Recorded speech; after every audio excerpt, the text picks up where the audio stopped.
Welcome to Album Analysis. Today we have DJ Khaled's Major Key, the conductor of collaborations, the boisterous announcer of repetitive chants, the guy who keeps you in high anticipation of his actual purpose on the song that he's nothing to do with.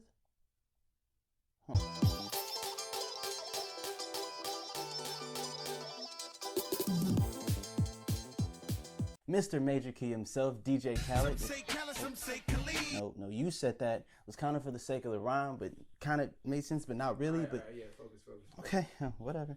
DJ Khaled has managed to do it again. And by it, I mean he's managed to curate another compilation album, which is basically all he does, but typically he tends to focus on sounds that'll keep him more relevant in the clubs with artists who kind of distance themselves away from traditional rap, like Future or 2 Chainz. 2 Chainz. Stop it.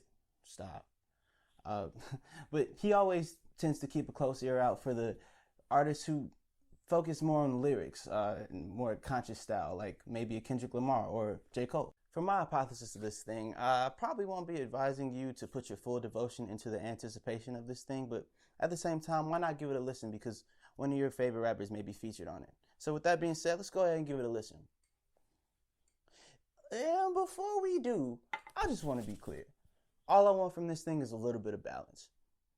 But with DJ Khaled's mainstream appeal, will this be enough for him to stay loyal to his mainstream fan base, all the while gaining respect from lyric lovers? And at the same time, will it be an album that could be played years down the line? What do we think of DJ Khaled's Major Key? Will this be an album without any minor keys in it? Wow. No? Okay, check this out. What doors will Major Key open?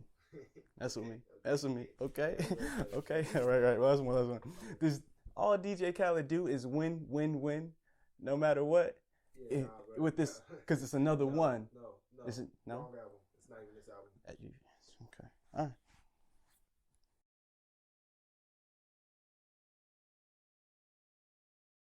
Great. You're crazy. Wait. Did he just rhyme Charger with garage? Now that we had to listen to the whole album, it's time to get into our further analysis with the breakdown. And of course, we have our 4 categories. But before we get into that, let's go ahead and give our award for the most frequent feature. And to this thing, we're going to give it to Future. And I haven't heard this much Future since Panda.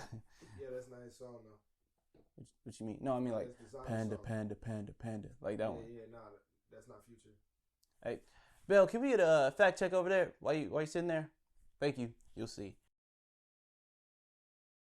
Now, of the 14 tracks, of course, we have Future coming in with 4 songs. And that doesn't seem like much when you say it out loud, but when you listen to it, it's more...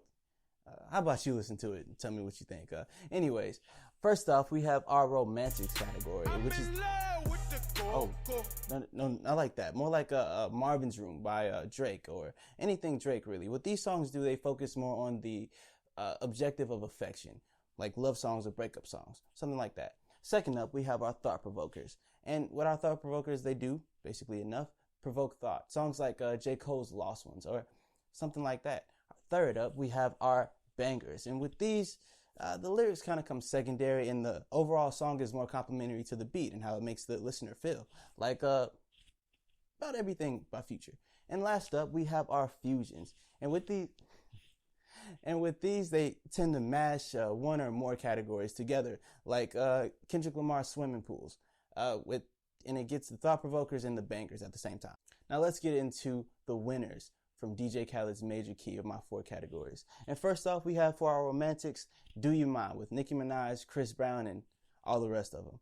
And that's pretty decent for that kind of category. And secondly, we have our thought provokers. And for this one, I'm going to give it to J. Cole's Jermaine's Interlude. With this one, he mixes in his personal turmoil with even thoughts of retirement. And it's, Who's retired? We're going to talk. Cole? We're going to talk later. We're going to talk later because it's all right. Yeah, chill out. For the third category, for our bangers, I went ahead and went for Work For It with Big Sean, who really did a stellar performance on that one. And I got the keys, of course, with Future and Jay-Z making an appearance. Keys. You don't have to do that. We can wait for that. And lastly, for our fusions, I went ahead and went with the summer anthem, Drake, for Free. That, to me, was the best fusion on the album by far. Now let's go ahead and get into the downside of this album, because personally I don't think that it has too much repeat value. You probably won't be playing this album past this year, or really even past this month. You see, this album isn't really a classic, not even by DJ Khaled standards, and it seems that you probably won't like it too much unless you have a strong fondness for trap. So basically, you'll probably sift through the album to see which artists that you favor the most, and that's about it. Now, although this album does primarily focus on the mainstream audience, as DJ Khaled usually does, he does venture out a bit away from the trap club topics like usually runs the airways and the radio.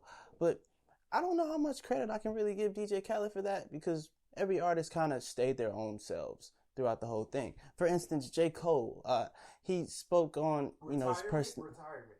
Now we're going to talk about it? Or No, I meant after the video. Like, can we do that? Like, after? Right because now. I'm doing a video. Like, I don't know if you understand that. Because I'm... Okay, well, J. Cole, he really focuses on his personal life and doesn't really change anything just for the Khaled spot. And even Kodak Black makes an appearance on this thing, kind of stays his vulgar self while still maintaining the topic of the song, which I really liked and applauded him for that. But lastly, I want to say that I feel like DJ Khaled kind of took each artist in the studio and told him, you do that. You a genius. You loyal to your own subject matter. I appreciate you for making me sound so good on this album. And you know what? That'll be our wrap up. Thanks for tuning in to the album analysis. I am a misfit that fits. We good? Yeah, we should. Cool. Yeah. What are your bands at, though? Check your mom's room. Yeah, and don't forget to like and subscribe, and tell me what you thought about the album yourself in the comments below. Major key alert. We the best. What'd you say? Another one. Bless up.